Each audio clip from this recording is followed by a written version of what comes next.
Hello friends, അച്ചി കിച്ചണിൻ്റെ പുതിയ വീഡിയോയിലേക്ക് ഒരിക്കൽ കൂടി സ്വാഗതം. ഇന്ന് ഞാൻ വന്നിരിക്കുന്നത് വീറ്റ് റോൾ റെസിപ്പിയുമായിട്ടാണ്. ഒരു ബൗളിൽ കുറച്ച് ഗോതമ്പ് മാവ്, ആവശ്യത്തിന് ഉപ്പ്, കുറേശ്ശെ വെള്ളവും ചേർത്ത് ചപ്പാത്തി മാവ് കുഴയ്ക്കുന്നത് പോലെ കുഴച്ച് മാറ്റി വയ്ക്കണം. ഒരു പാൻ ഗ്യാസിൽ വെച്ച് എണ്ണ ചൂടായി വരുമ്പം അതിലേക്ക് 2 സവോള ചെറുതാക്കി അരിഞ്ഞത്, 1 സ്പൂൺ ഇഞ്ചി വെളുത്തുള്ളി പേസ്റ്റ്, സവോള നല്ലതുപോലെ വഴങ്ങി വരുമ്പം അതിലേക്ക് ചെറുതാക്കി അരിഞ്ഞ ക്യാരറ്റ്, 1 തക്കാളി, ആവശ്യത്തിനുള്ള ഉപ്പും ചേർത്ത് കുറച്ച് നേരം അടച്ചു വയ്ക്കണം.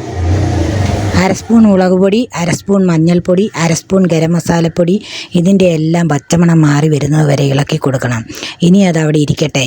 മാവ് കുഴച്ച് വെച്ചത് ബോളുകളാക്കി മാറ്റി വെച്ചിട്ട് മാവ് പരത്തി മാറ്റി വെച്ച് എല്ലാം പരത്തി മാറ്റി വയ്ക്കണം.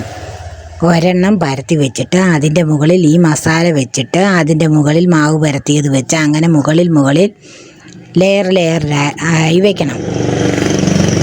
എന്നിട്ട് അത് ഉരുട്ടി വെക്കണം. ഇതുപോലെ നമ്മൾ ആവി കയറ്റാൻ വെച്ചിരിക്കുന്ന പാത്രത്തിനകത്ത് വെച്ച് ആവി കയറ്റിയെടുക്കണം.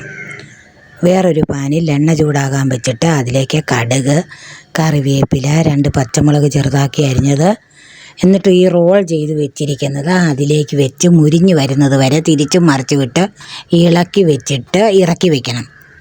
ഇങ്ങനെ മുറിച്ച് ചെറുതാക്കി എടുക്കണം.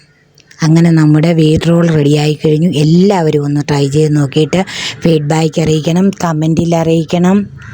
സബ്സ്ക്രൈബ് ചെയ്യാത്തവരുണ്ടെങ്കിൽ ഒന്ന് സബ്സ്ക്രൈബ് ചെയ്തേക്കണേ. Thanks for watching.